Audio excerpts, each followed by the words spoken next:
مشرکان مې چې وایي هغوی پیش او خدای پاک پیش موږ ورته نه وایو.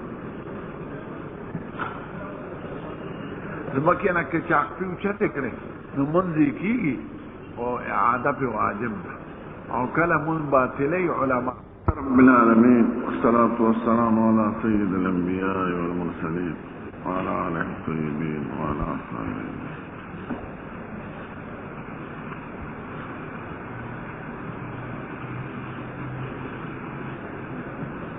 كم نعمة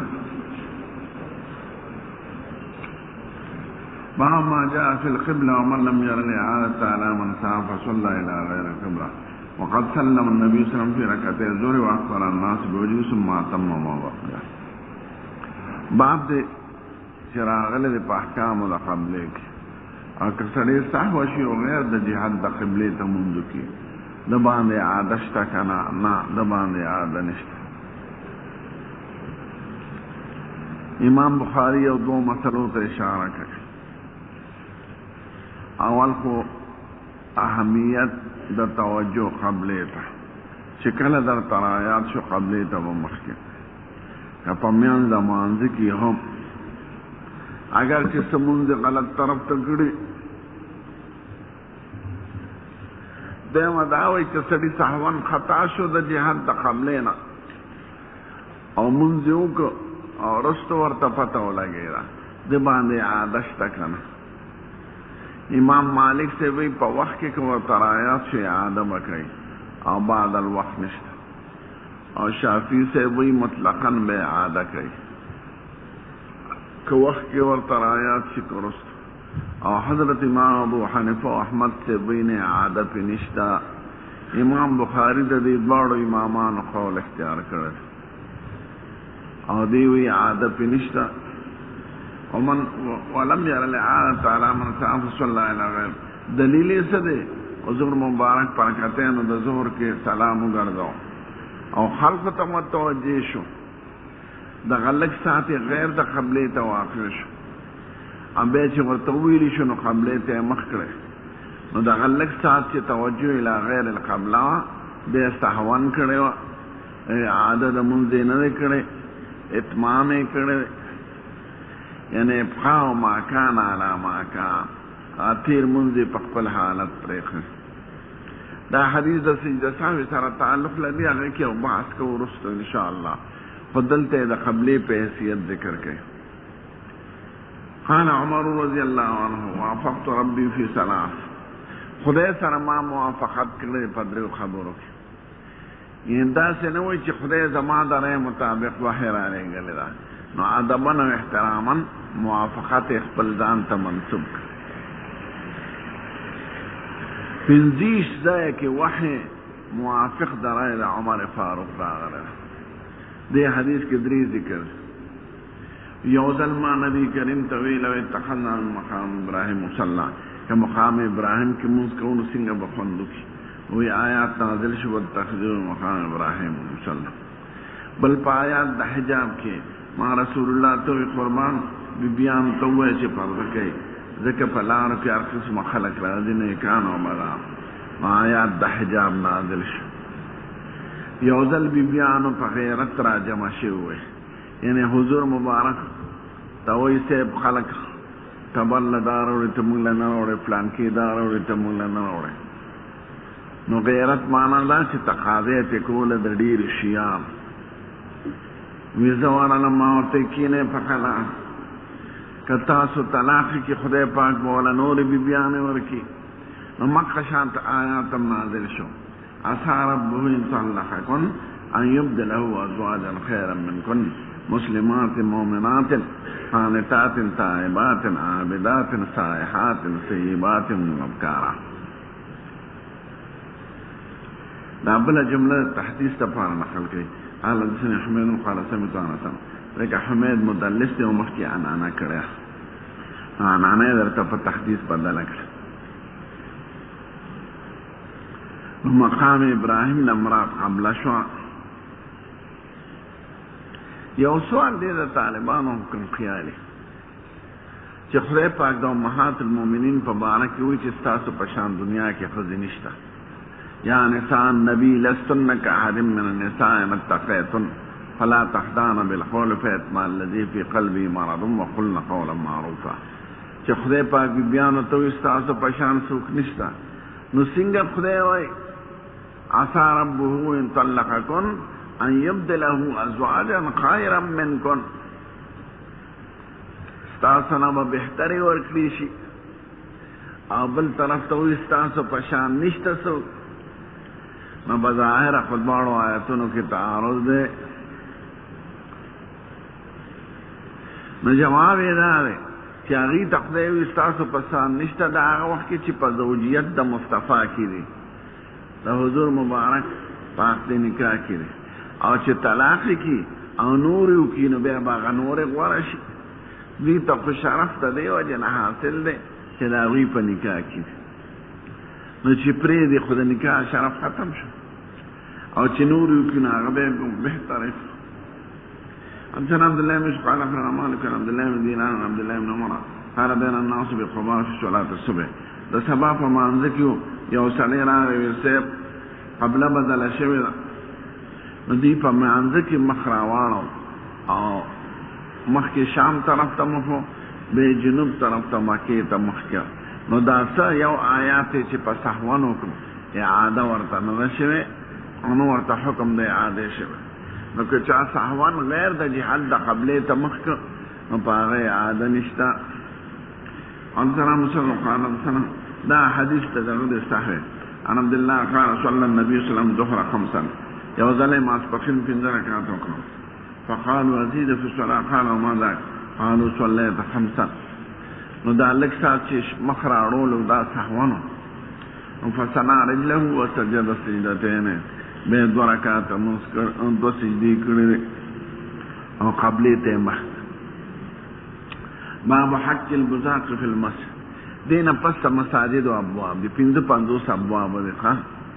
او سلور شیان پکې ذکر کړي. اول آداب او فضائل د مساجد، دویم هغه اعمال چې په مسجد کې روا دي لکه قضا وغیره، دریم هغه چې په مسجد کې ناروا دي لکه بیع شراء او د دنیا خبره، څلورم بیان د هغې مواضعو ده چې مونځ پکې کېږي او مونځ پکې نه کېږي، په ډیران نه کېږي، په لاره کې نه مه کوه. نو څلور قسمه مسائل بیانوي. ښه ابواب اسان دي، آداب او فضائل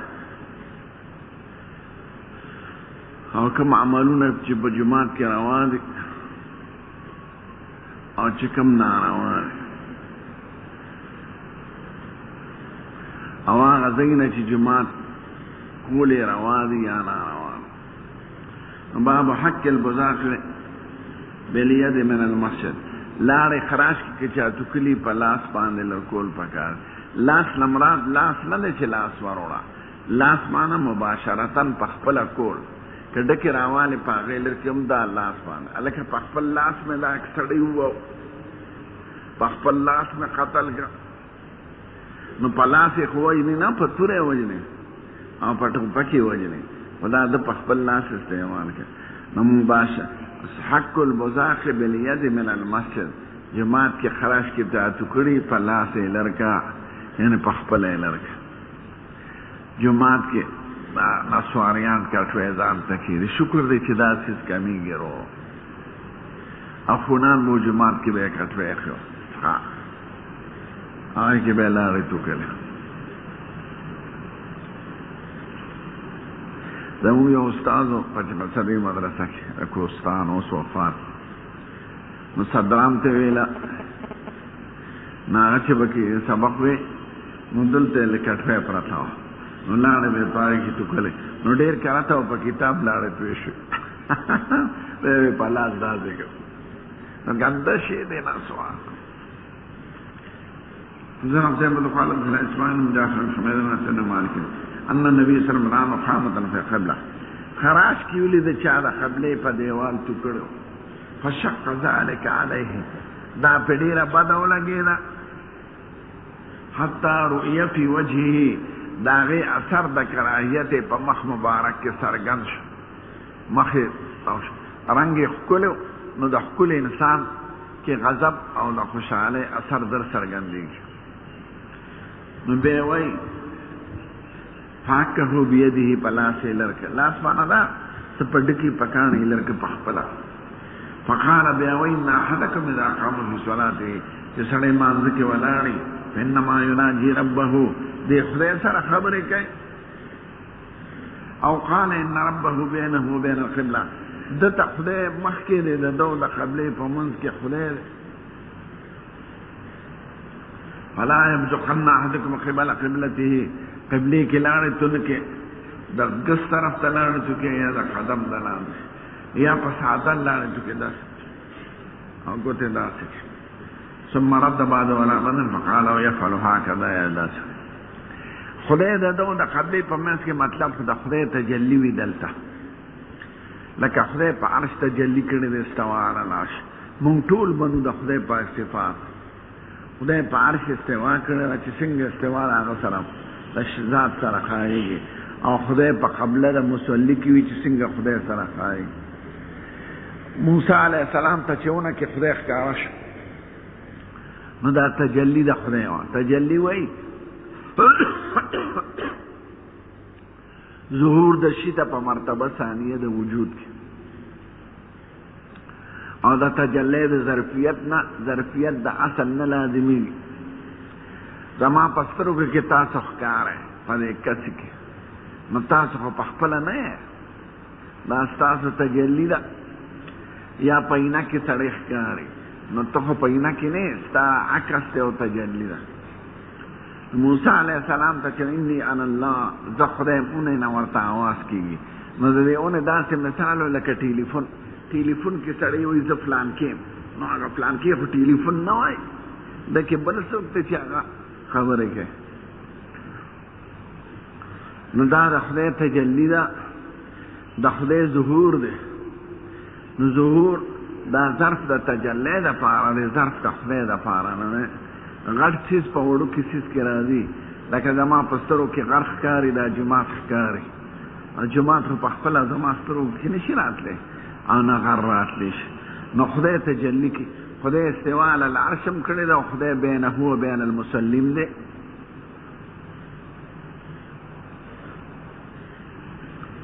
د سلف دا مسلک چې هغوی به صفات د خدای کې زیات تحقیق نه کو، نه د صحابو نه نقل دی، نه د تابعینو نه. دا به یې وی علی مراد الله و رسوله، د خدای چې څه مراد دی، ځکه د خدای حقیقت موږ ته نه دی معلوم، نو د خدای د صفاتو به څنګه معلوم. نو خدای په عرش استوا کړی ده، او خدای پاک بین قبلې د مصلي کې دی. او چې څوک تاویل د علم کوي نو دلته خو علم نه جوړېږي، ځکه وایي مخکې دی د خدای ګس طرف ته او ښي طرف ته د لاړې توکي او مخکې دی نه توکي. نو که مراد ته نه علم د خدای وي نو علم خو درېواړو طرفونو ته دی، یمین تم دی یا سات تم دی. نو دا د خدای تجلی ده.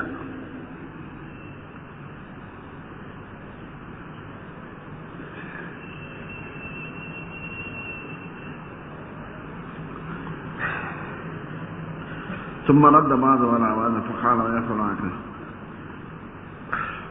حضرت عبدالله بن یوسف دا خدای ته چې اشاره کوي بره پرونه طالب تپوس دا د جهاد په حیثیت نه، ځکه خدای د جهاد او د حیز او مکان نه پاک دی. علو د خدای په صفاتو کې راغلی ده، نو علو ته چې اشاره کېږي نو په ګوته کېږي. خدای له علو حقه ده، خدای ته د صفر نسبت نشته چې خدای سافل دی، او خدای ته د علو نسبت راغلی ده، هو العلی العظیم او سبح اسم ربک الاعلی. د دې نه مراد جهاد خاصه نه دی، کنی جهاد خو بدلیږي، ځمکه غونډه ده. ورکه ببره اشاره کې دا مراد چې خدای په دې جهاد کې دی، په دې بل جهاد کې نشته، نو دا د جهان له نه مراد د خدای علو د خدای اوچتوالی. حضرت عبدالله بن یوسف قال اخبرنا مالك النافع عن عبد الله بن عمر ان رسول الله صلى الله عليه وسلم في جدار القبله لاړ ولیدلې چې په قبله په دیوال چا ټکړې وي، فحکه لاړ یې وګرولې، ثم اخبرنا الناس خلقو ته متوجه شو، وقال اذا كان لكم يصلي فلا يبصق قبل وجهه مخکې د لارې متکي فإن الله سبحانه قبل وجهه اذا صلى خدای پاک د مخکې دی چې کله دې مونځ کوي او د خدای پاک مخکېوالی د خدای د ذات سره ښایېږي مونږ پې نور نه پوهېږو حدثنا عبد الله بن يوسف قال اخبرنا مالك بن هشام بن عروه عن ابينا عائشه ام المؤمنين ان رسول الله صلى الله عليه وسلم في جدار قبله مخاطا وبساقا ونخاما مخاط د پوزې بېدو ته وایي او بساق لارې ته او نخامه خراش کې ته بلغامي باب حق المخاطب الحسا من المسجد که چا پوزه توی کړي په جومات اپا کورکاڼې پاکه کا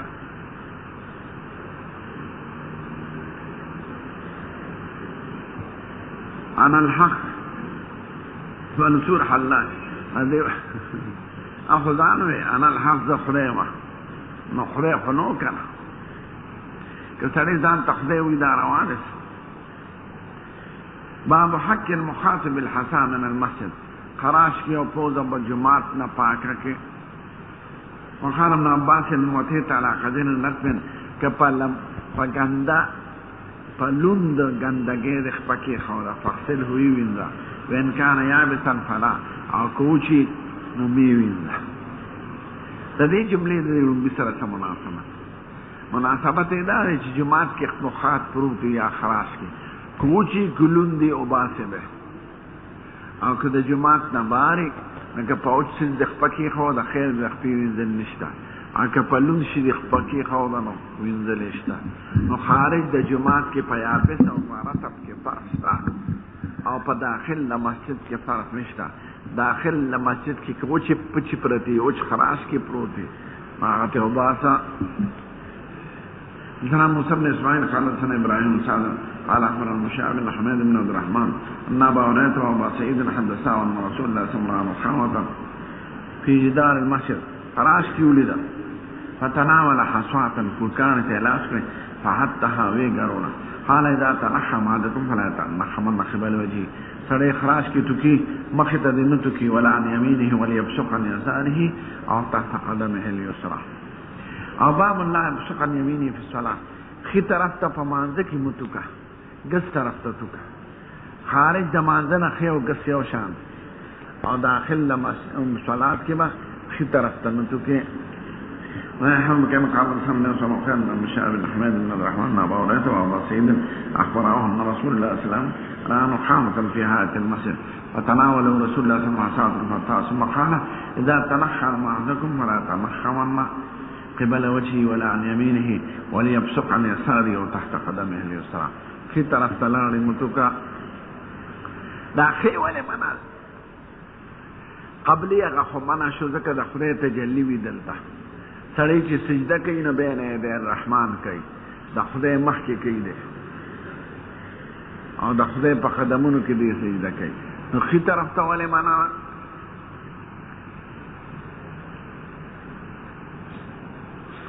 نو څوک وایي ښي طرف ته ملایکې دي نو دا ملایکو د احترام د وجې نه منع کړي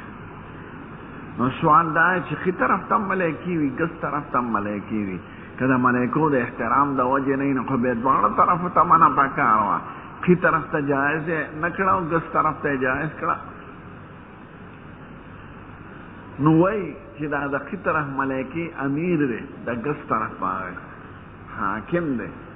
او دا امیر عزت زیاد پکاری په نسبت د مامور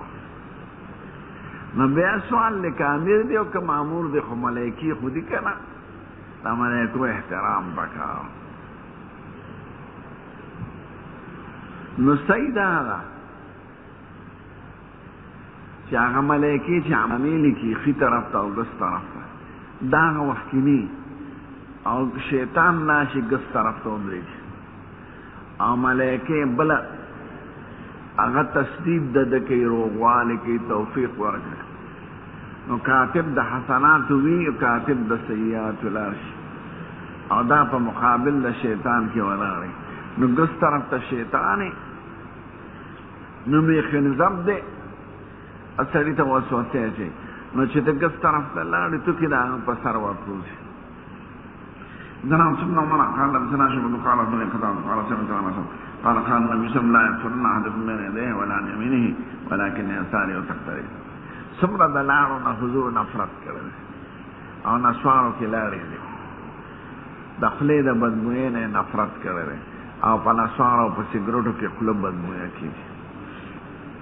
باب لیبصق عن یساري او تحت قدم الیسرا، ګس طرف ته یې لاړې توکي یا لاندې د قدم نه، که ګس طرف ته د سړی ولاړې بیا به نه توکې د خپل قدم د لاندې وتوکه او قدم پرې راکاږه. خو دا هلې چې په دشت او په صحرا کې سړی ولاړې او که په جومات کې ولاړې فرش یا قالین دی نو بیا په ساده لاړې پاکې کړه. حدثنا ابو قال حدثنا شعبة قال حدثنا قتادة قال سمعت رسول مالك قال قال النبي صلى الله عليه وسلم ان المؤمن اذا كان في الصلاه مؤمن چې په مانځ کې فإنما يناجي ربه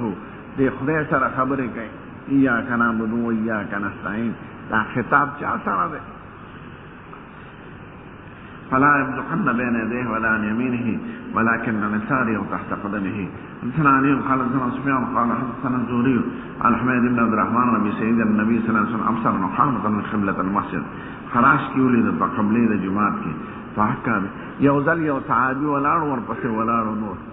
د جمعات کې په لمانځه کې لاړې توکړه. حضور په خار شو دې تاسو ته مونږ نه درکې.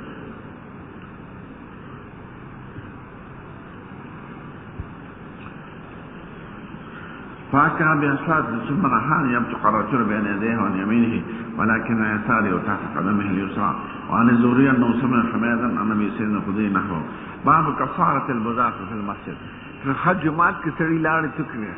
کفاره سره دا یو جزئیه کې خلاف دی. درې امامان په دې دي علاوه د مالک صاحب نه چې جمعات کې مطلقاً لاړې توکل بند دي ګناه خو که فرض که در نو شو خیال دی نو بس لرې که بیا دی کفاره. امام مالک صاحب وایي جماعت کې علي لاړې توکل ګناه دي که نیت د لرکول دي ني که په نیت د دفن شګي په جماعت کې یا کورکانې داسې که لاړې توکې او د پاسه پرې واچوي نو خیر دی. وی هغه لاړه بنده ده چې د پټولو یا د غورځولو د اراده ني او که اراده دي نو خیر دی. او دا درې واړه امامان وی کې اراده دي وي که نه وي لاړې توکل جماعت کې بند دي خو که در نه وشوه نو بیا یې لرې کړه. او ظاهر قول د دې درې واړو امامانو دی ځکه حضور مبارک لاړو توکلو مطلقاً ته ګناه ویلې ده خطیه ویلې ده او کفاره دا ده چې لر که نو کفاره خو پس ته خطیه نه کېږي نو دا توکل خطیه ده اوس یې کفاره دا ده چې لرې کړه. باب کفارة البذاق في المسجد، في جماعت کې د بذاق وکړو کفاره سره. زنانه مقاله زنا شو مقاله زنا قضا قال سمعت رسول مالك قال قال النبي صلى الله عليه وسلم البذاق في المسجد خطيئة.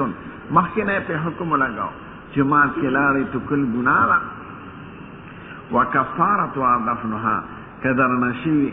دا مالکیان دي د افریقې خلک مالکیان نو دې جماعت کې داسې کې نو لاړې توکي نو بیا په داسې کې پوزه سون کې لاړې توکي کورکانی شګي چې کوم جماعت ساده خلک بیا په دا شګي راواسي.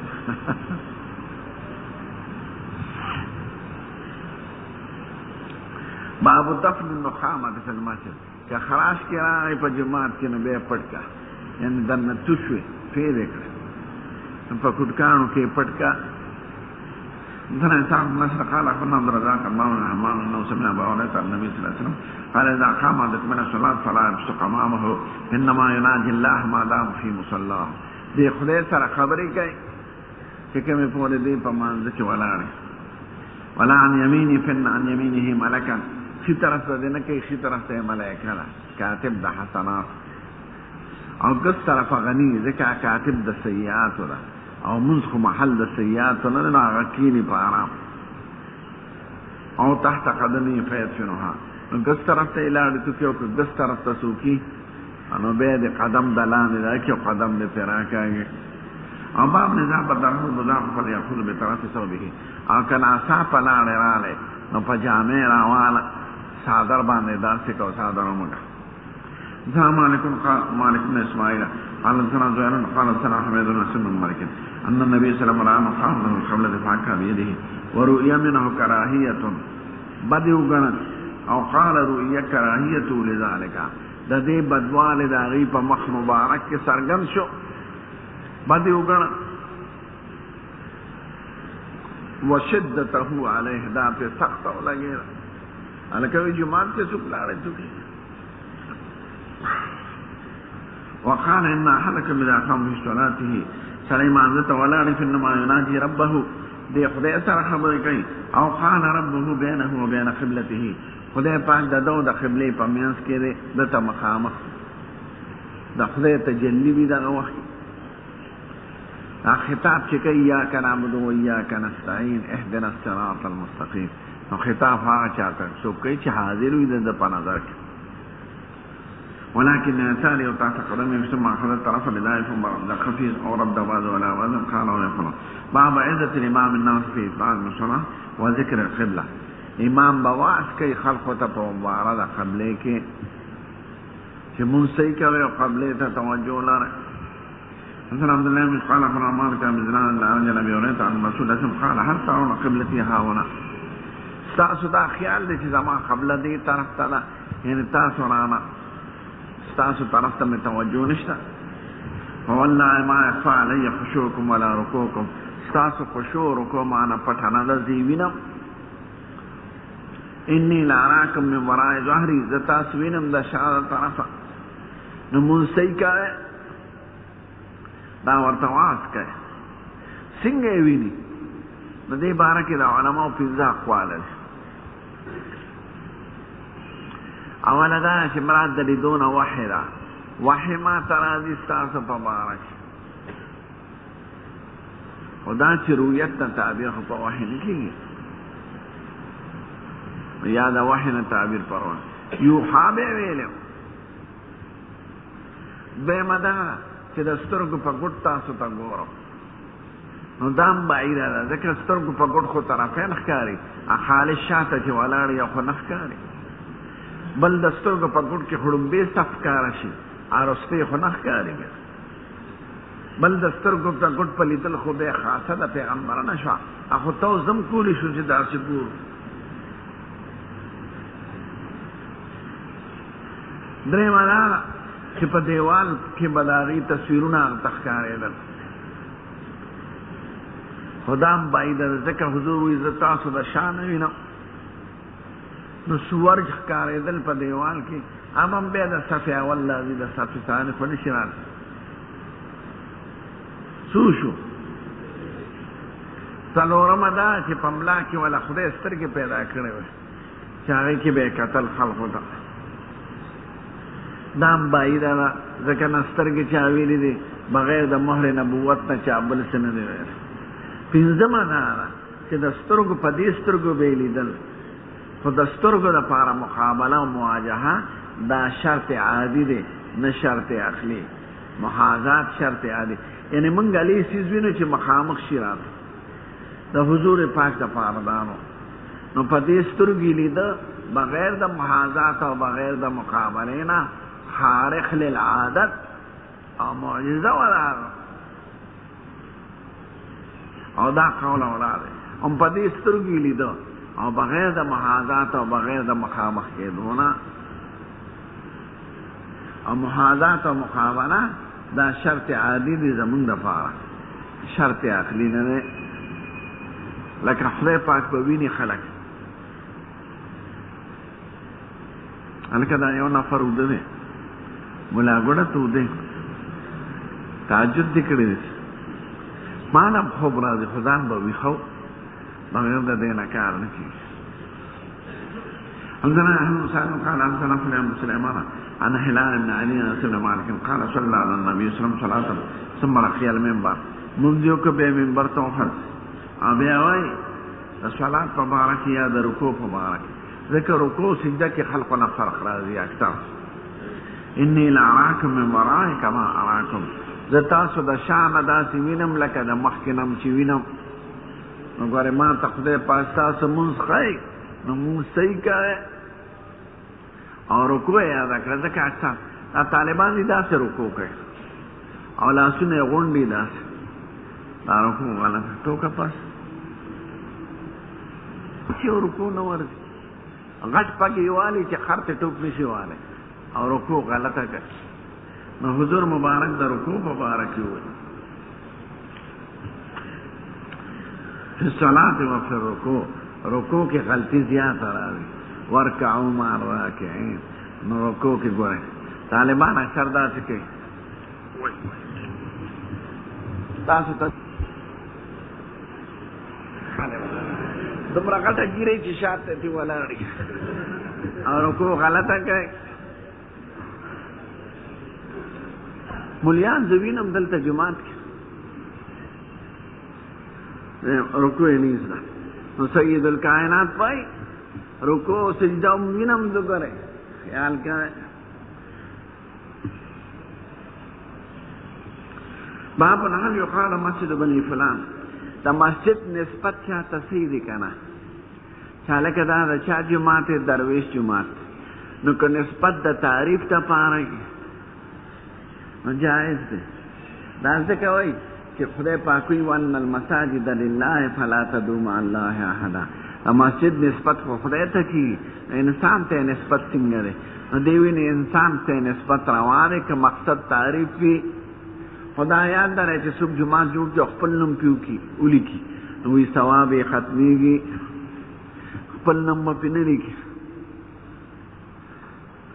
دا یو عبدالله بن عمر رسول الله صلی الله علیه وسلم بین الخیل لته د بعض تابعینو نه دا نقل شوی چې مسجد به چاته نه منسوب دی نو دی وی نه دا جایز نه، خو په طریقه د استفهام یې ځکه ذکر کړ که مقصود ملکیت وي نو ملکیت خو خطا دی، مسجد خو د خدای که مقصد شناخت وي تمیز وي د یو جماعت د بل نه او نسبت یې وکړي نو دا روا دی.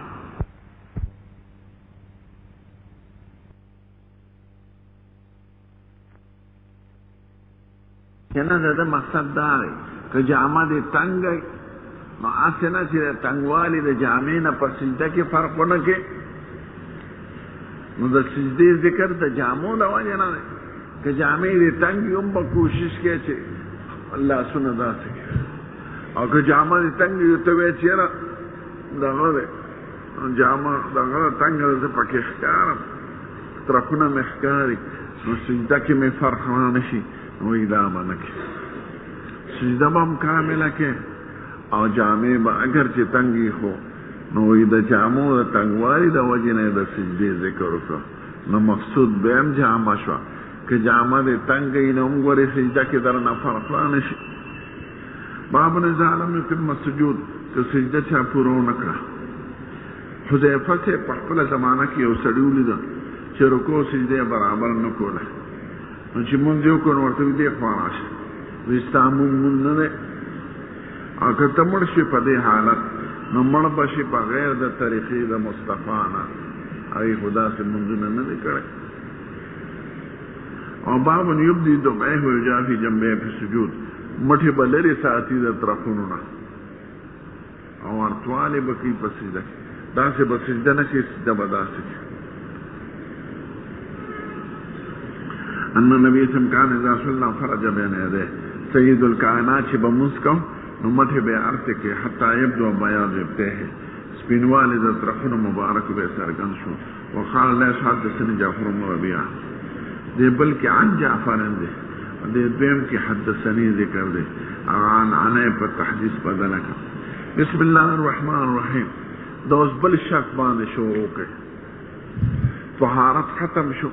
ستر د عورت ختم شو، اوس استقبال د قبلې درته یاد کړه.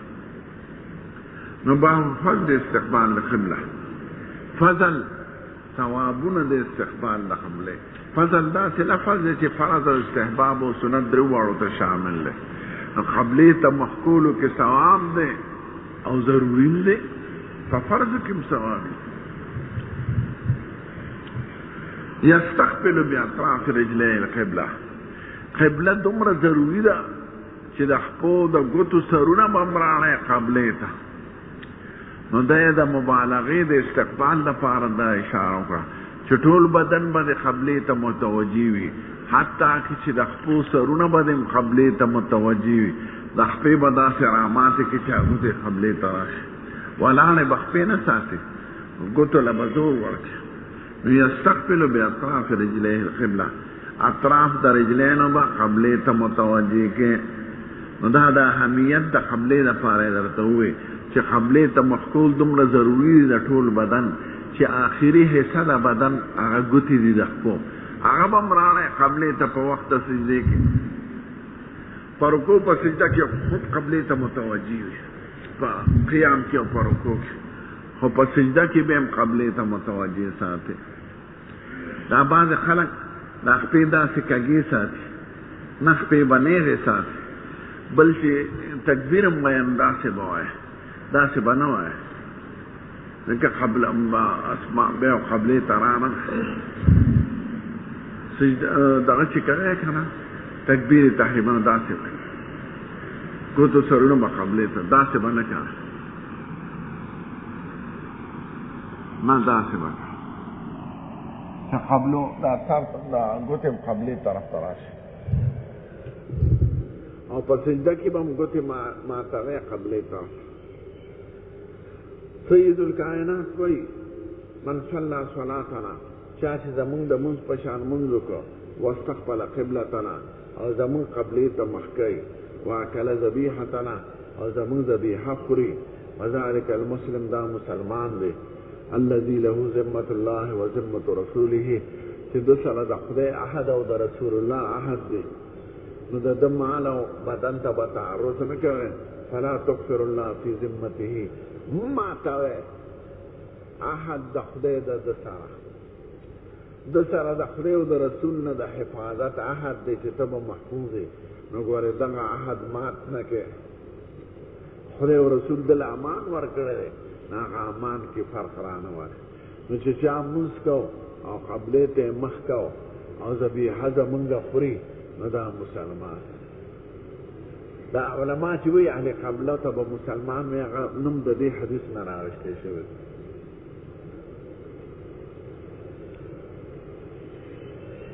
دا اهم شعار د اسلام قبلې ته مخ کول یعنې مونځ کې خو به قبله راغله صلی صلاتنا نو به استقبال له قبلې ته ساګتو خو قبلې ته مخ کول دا اهم شعار د اسلام مونځ خو یهود هم کوي نصارا هم کوي خو زمونږ قبلې ته مخ کوي نه هغوی مشرق ته مخ کوي دا ګرجې ټولې د مشرق په طرف جوړې او قبرونه هم هغوی د مشرق په طرف جوړه څنګه د مریم بیبي مکان شرقیه نو مشرق طرف ته تللی بیت المقدس هم داسې جوړ دی هغه جنوب ته جوړ دی ځکه هلته قبله جنوب ته او دا ګرجې ټولې مشرق طرف ته دي هر ځای کې چې نو چې څوک زمونږ قبله ماني څوک زمونږ مونځ کوي څوک زمونږ ذبیحه خوري یهود او نصارا د مسلمانانو ذبیحه نه خوري او مونږ د هغوی ذبیحه خورو خو چې په اسلامي طریقه حلاله وي د خدای نوم یې پرې اخیستي یاړو تا ته پته نه لګي او که د عیسی علیه السلام نوم یې پرې اخیستي هغه خو مردار دی هغه خو که مسلمان هم د پیر بابا نوم پرې واخیست د پیر بابا په نوم یې حلال کړي نو مردارېږي نو چې ذبیحه د اهل کتاب را الیوم احل لکم الطیبات وطعام الذین اوتوا الکتاب حل لکم وطعامکم حل لهم نو هغه ته اطعام هم کولی شي ورکول هم کولی شي دا آیات داره دو خبر یو د اهل قبلې نوم د دې حدیث نه راغشتی شوی چې اهل قبلې ته به کافر نه وایي یعنې چې څوک زمونږ قبله مني او زمونږ مونځ مني بیا دا چې دې سره به دا آیات داره چې صریح شي د کفر پکې نه موجوده یو سړی دی بظاهره مونځ کوي بظاهره زمونږ ذبیحه خوري څرګند د کفر خبره نه ده کړې بس مسلمان او که دا کوي مونځ هم کوي قبله هم زمونږ مني خو ورسره د کفر خبره کوي لکه ختم نبوت نه مني قادیاني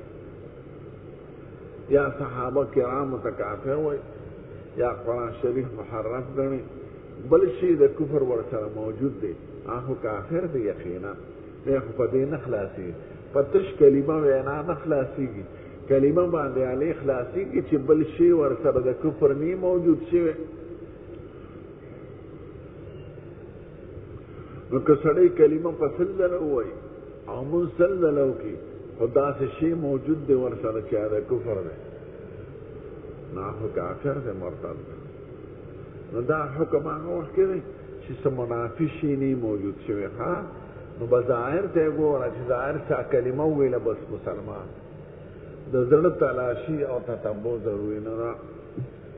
سنة عن محمد سنة مبارك الرحمن طويلة سنة مالك قال رسول الله أمرت أن أقاتل الناس ما تدع حكم نسجها عقبتهم خلق سرى حتى يقولوا لا إله إلا الله فإذا قالوها شدوي بظاهر وصلوا صلاتنا وزمون مسكي واستقبلوا قبلتنا زمون قبلت مخكي وأكلوا ذبيحتنا زمون ذبيحة حلال قري فقد حرمت علينا دماءهم وأموالهم وينو تیول او مانا غشتل لاغی فمون حرام دی الا بحقها مگر پا حق لدی کلمه یعنی دا سی جرمو کی چی دا کلمه دا تقاضا دا چی تواغشتیش لکه یو مسلمانی قتل کن نو دیو قصاصا وجل کیگی یا دیو مسلمان نے مال غشتی نو دنا با مال غشتی کیگی پا حق دا کل اسلام ویصعب مال اللہ دا قالوها سر لگی چې په ظاهر دا کلمې وای نو دا هغه مسلمان دی او د دنده معاملې د خدای سره لري یعنی صاحب هم په الباطن که عقیده بل شانتي نه خو د خدای سره علم دی دا علم خو چاته نه راځي وی شرع ظاهر ته ګوري دا دې حدیث نه ماخوذه ده چې باطن د چا خو معلومېدی نشي وقال علي بن عبد الله حسن خالد بن الحارث قال سنة عمر قال سأل ميمون بن سيان أنس بن مالك فقال يا أبا حمزة وما يحرم دم العبد ويني دم بنده بسهر عليك أغويت من شهد أن لا إله إلا الله واستقبل قبلتنا وصلى صلاتنا وأكل ذبيحتنا هو المسلم دي مسلمان دي له ما للمسلم داغ حقوق تي مسلمان دي وعليهما على المسلم فدا غزي موارد چې پکم په یو مسلمان نه دي نبی امو اخبرنا احنا يوم قال سنا عمل قال سنا عشان دا دیم جملې د دې لپاره چې دې کې تصریح استعمال ځکه حمید لګ مدلس دی معنا نه مدلس خبره نه ده دا دیم روایتو کې تصریح استعمال ذکر شو دې باب ته ګوره دا په قبله کې ګران باندې ښه او په پرشو کې مرادي لکه حیث کې چې تم یو باب ذکر کړو باب اذا حاضر في شهر ثلاثة حيازا قرانو كان او كتاب الايمان کی باب قول النبي صلى الله عليه وسلم انا اعلمكم بالله يا بخاب خوف المؤمن ان يحبط عمله او باب اذا لم يكن الاسلام على الحقيقه دا قران بابونه په قبله کې دا باب قران نه ښه دې ته خیال کا باب قبلة اهل المدينة وعلى الشام والمشرق ليس في المشرق ولا في المغرب قبلة لقول النبي صلى الله عليه وسلم لا تستقبلوا قبلة بغاية وبعد ولكن شرقوا وغربوا باب دې په بیان د قبلې د اهل مدینه کې او د اهل شام کې دا مشرق لفظ لیکلی دی باب دې په بیان د قبلې د اهل مدینه کې او د اهل شام کې نو ورپسې دا د ليس في المشرق ولا في المغرب قبلة یعنی لهما د مدینه او د شام د خلق قبله په مشرق او مغرب کې نه ده ځکه سید الکائنات د مدینه خلق ته ویل دي چې قبله ته مخکوي ما مشرق او مغرب ته مخکوي معلومه ده چې راغی قبله په مشرق مغرب کې نه و ځکه یو طرف ته وي قبله ته مخکوي ما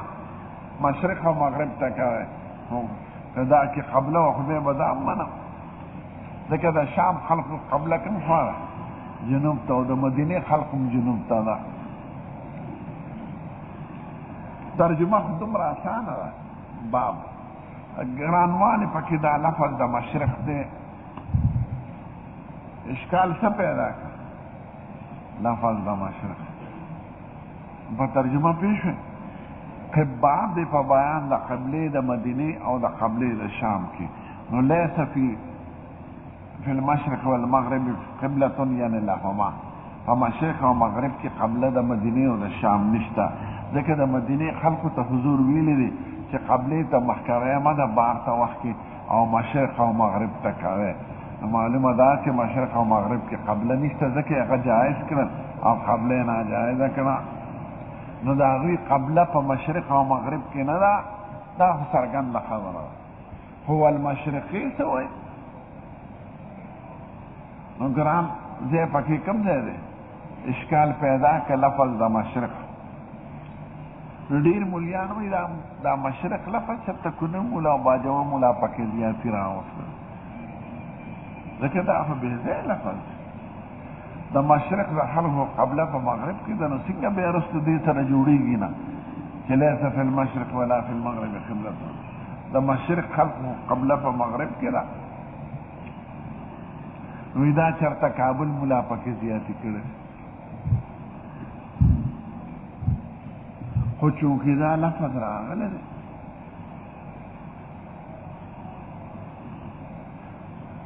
په عامو نسخو کې نو علماء په دو طریقو توجیه کوي یو عام شارحین دي او یو شان مرشاه صاحب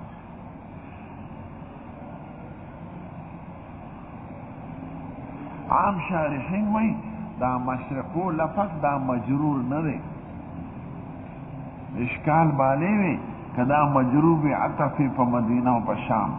باب قبل اهل المدینه و اهل الشام والمشرق و بی لیس فی المشرق دی سره نه لگی دا مشرقو لفظ مرفوع دی او دا جمله معترضه ده په میانځ د کلام کې نو اصل داسې دی والمشرق بخلافه دا مبتدا ده او خبر محذوف دی مشرق یعنی اهل مشرق داسې نه دي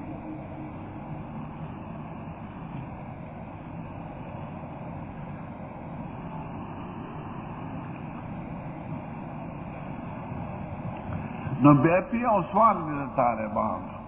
چې اهل مشرق داسې نه دي خو اهل مغرب هم داسې نه دي اهل مغرب لکه د جدې خلق د مصر خلق مراکش خلق د لیبیا خلق نو مشرق یوان ذکر کوي نو بیا عالمان به جواب کوي اول جواب دا چې مشرق طرف ته چونکې بلاد اسلامی ډیرو نو ځکه مشرق ذکر کړی دی چې والمشرق بخلافه اهل مشرق داسې نه دي یعنی دا غي قبله په مغرب کې ده نو مشرق طرف ته چونکې اهل اسلام زیاتو نو ځکه مشرق ذکر کړی دی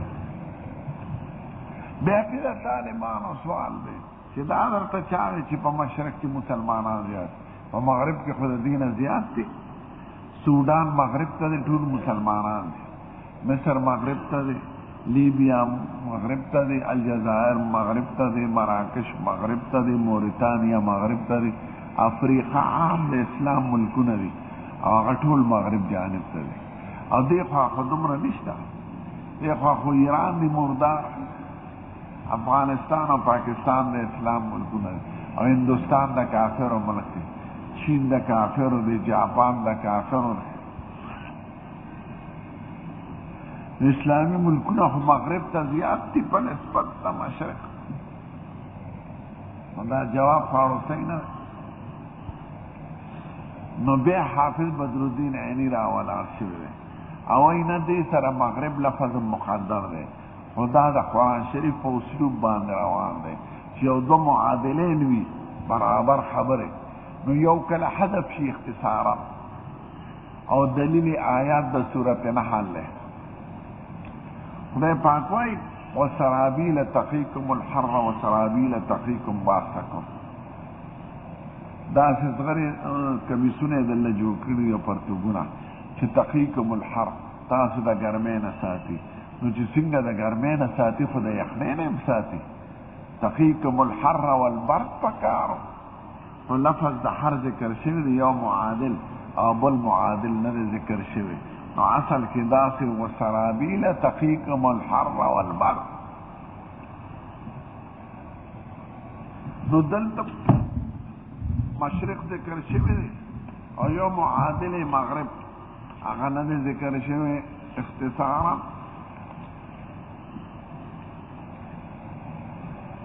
نو جمله داسې شوه چې والمشرق والمغرب بخلافهما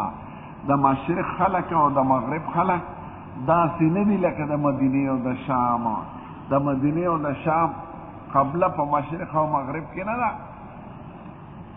او د مشرق او د مغرب خلکو قبله په مشرق او مغرب کې ده د مشرق د خلکو قبله مغرب کې ده او د مغرب د خلکو قبله مشرق کې ده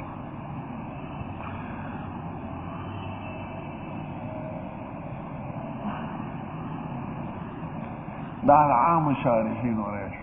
نو دوی دا مشرق مرفوع وی او جمله معترضه وی او مبتدا ګرځي او خبر محذوف وی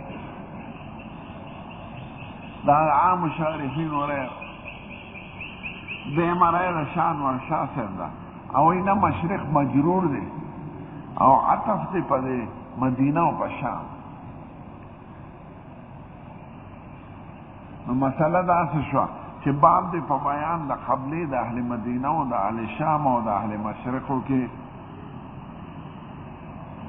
نو بیا پی سوال دی چه بیا خدا رسته جمله طولو سره نلگی چه نشته دی پا مشرق و مغرب که قبلا نو په مدینه او د شام قبله په مشرق مغرب کې نه ده د مشرق خدا ټیک مشرق سره به جوړیږي نو دی وی سوال علی واردېږي چې د مشرق د عام مشرق واله د مشرق د مراد مشرق د خپل وطن غشته دی هغه بخارا او سمرقند دغه ملکونه او مروه نو مراد د مشرق خاص دی نو داغی قبلم پا مشرق و مغرب کی ندا زر تا جوڑو منو علی با پی پیش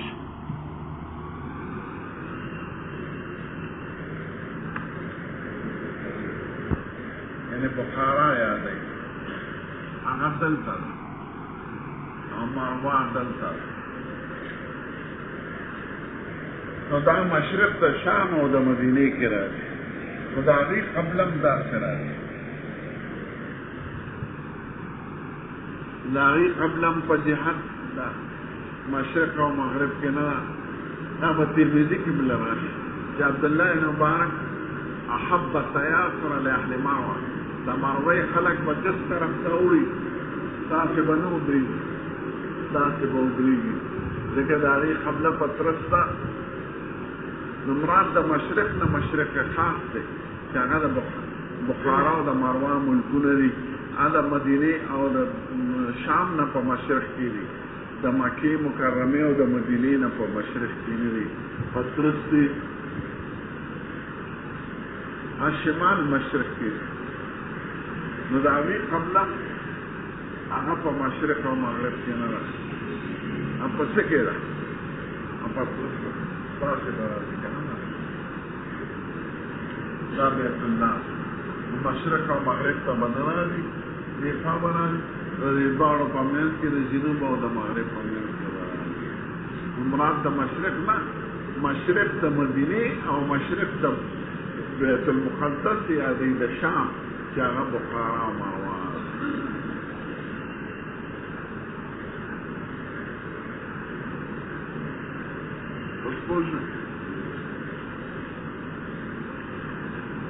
ټول مسلمانان خو جهاد ته قبلې ته مخکې کا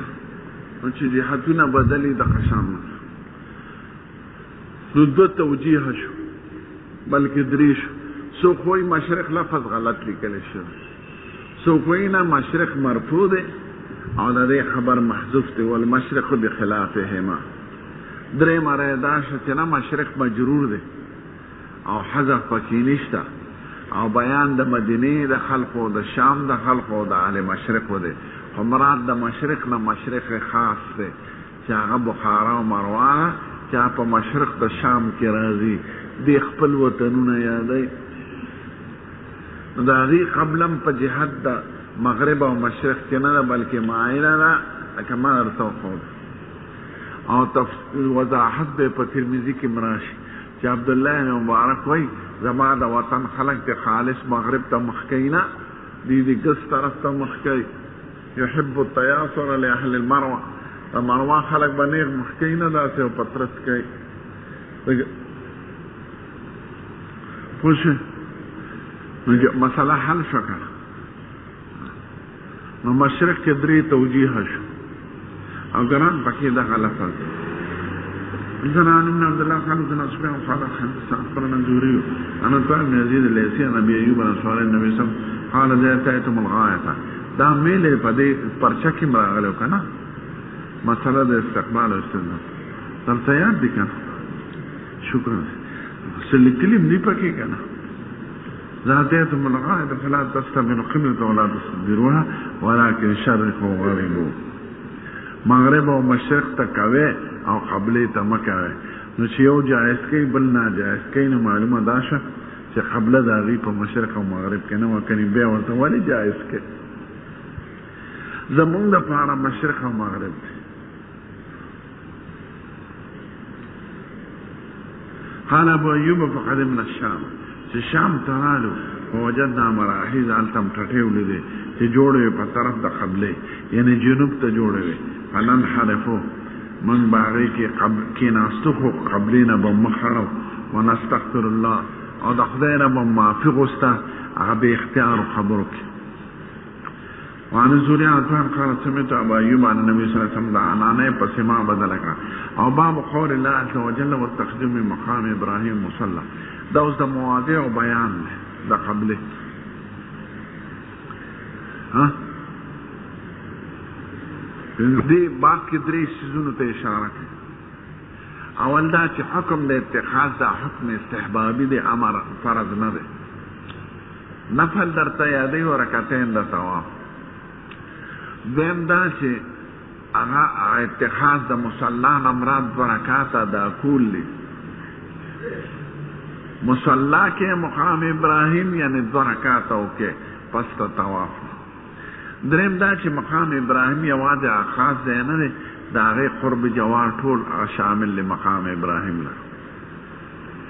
حدثنا حميدي قال حدثنا سفيان قال حدثنا ابن دينار قال سمع ابن عمر عن رجل طواف بالبيت. ابن عمر سے ابن تپوس کو سړي طواف بالبيت الله کو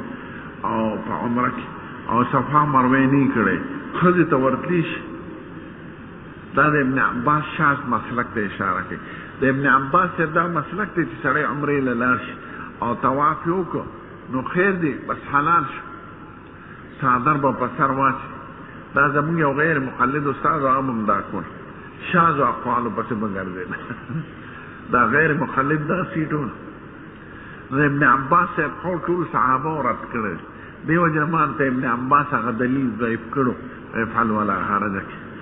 دا هغه دا مسلک دی چې سړی طواف د عمرې وکړي نو بس حلال شو. ښځې سره یې لاړ شي جماع دې وکړي، جامې دې واغوندي، بیا سعی چې کله کوي. ابن عمر نه مونږ تپوس وکړو چې سړي طواف وکړو نو دې حلالي شي، یعنې ښځې ته ورتلی شي، تقاضا پوره کولی شي. وی نه، حضور مبارک خو چې راغی طواف د بیت الله وکړه او بیا خلف المقام دوه رکعاته وکړو او لاړ صفا مروه یې وکړو. نو خو داسې کړي دي، نو هغې پسې به دی او د حضور مبارک پسې اقتدا کوي. او جابر نه م تپوس وکړه، هغه صاف صاف ووایي لا یقربنها، ښځې ته به نه نږدې کېږي حتی یطوف بین الصفا والمروه، چې صفا سعی نه کړي، سعی وکړي او ځان حلال کړي په حلق یا په تقصیر سره، علیه به تقاضا لري. نو دې کې د مقام ابراهیم ذکر راغی. پخوا ګټه پټه وه، اوس څرګنده ده ګټه، وایي کې دوه قدمونه داسې نښې دي، قدمونه لکه کلوش،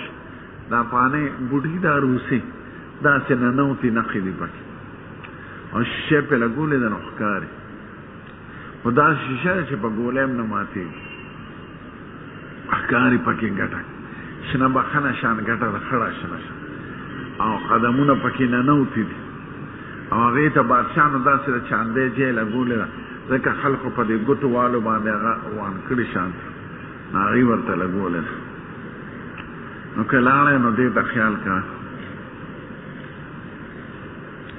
دخل کعبه قال ابن عمر اوتی ابن عمر ته څوک ورغی، وی راشه نبی کریم کعبې ته ننوتې دی. وی ښه نو زر راغی. نو دی وایي چې زه رالم، نبی کریم راوتی و او بلال صاحب ولاړو د دوو دروازو منځ کې، یعنې درشلم. ما بلال صاحب نه تپوس وکړو چې حضور مبارک منځ کړی دی په کعبه کې؟ وی او وی دا مخامخ دوه ستنې چې دی دې کې کړی دی چې ته ورننوځې دس طرف ته او شا شی دروازې ته مخامخ وه. فصلی فی وجه الکعبة رکعتین،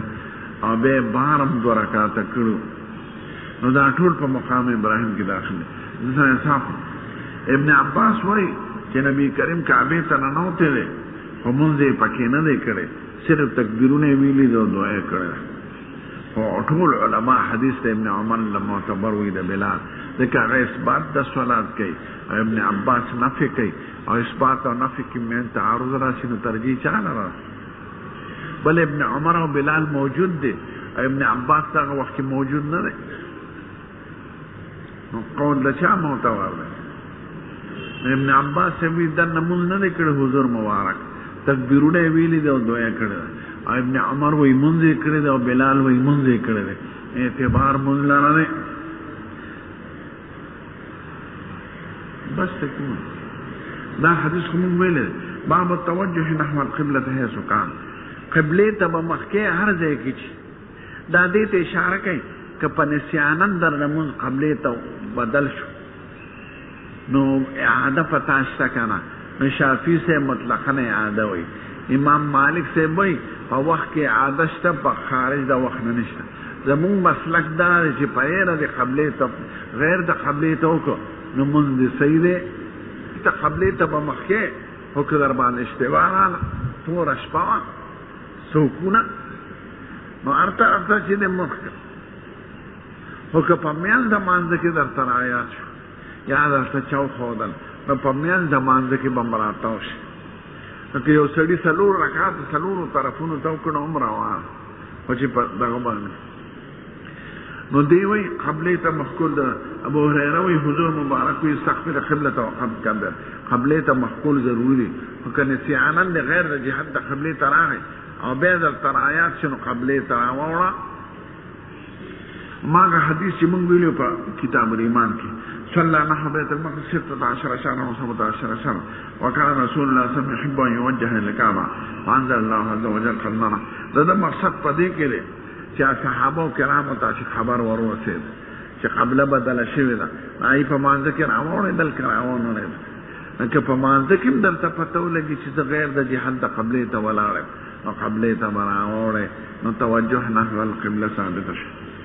نو په قوم ورغه چې هغوی مازدیګر لمونځ کو ورته یې قبله بدله شو. او جابر بن عبدالله وایي قال كان النبي صلى الله عليه وسلم يصلي على راحلته. حضور به په اوښه لمونځ کو حيث توجهت به. نفلو کې ګورې په څاروي کول شهر طرف ته چې مخ فاذا اراد الفريضه نزل فاستقبل القبله. فرض د پاره به راکوشو او قبلې ته مخکول ضروري دی. بیا دا حدیث براشي په سجده سهو کې یو ځل حضور مبارک منځ کو نو چې زیادت پکې راغی که نقصان پکې راغی صحیح ده د نقصان پکې راغی. 2 رکعاتو کې سلام وګرځاو. یو چا ورته ووی قربان مونځ کې څه حکم راغی نه وی وی څه چلو شو وی صاحب ته خو مونځ داسې وکړو نو بیا خپې راواړولې او قبلې ته یې مخ کړې او 2 رکعات یې وکړل او بیا سجده سهو یې وکړه او سلام یې وګرځاو. نو بیا چې مخ راواړو وی ګوره که په مانځه کې څه نوی حکم راغلی وي نو ما به تاسو ته ویلي خو لکن انما انا بشر زه بني آدم یم انسان یم بشر یم مثلکم ستاسو په شان په نفس بشریت کې باقي کمالات خود داغي دي. نو زمانه یریږي لکه تاسو چې یریږي نو چې زه ایر شم نو ما ته یادوي او د سړي په مونځ کې چې شک راشي فلیتحرى الثواب عمل له په ځوان غالب کوي کوشش ته کوي فلیتم علیه تغیر مونځ پوره کړي ثم لیسلم سلام دې وکړي ثم یسجد سجدتين 2 سجدې. گویا حضور مبارک پایر باندې مخ راواړو په چې ورته ویلی شو چې قربان مونځ پاتې دی نو سره مخ راواړو قبلې ته او مونځ یې پوره کړ. او ګوره انما انا بشر زه انسان یم. او بریلیان څه وایي حضور مبارک بشر نه دی نور محض دی.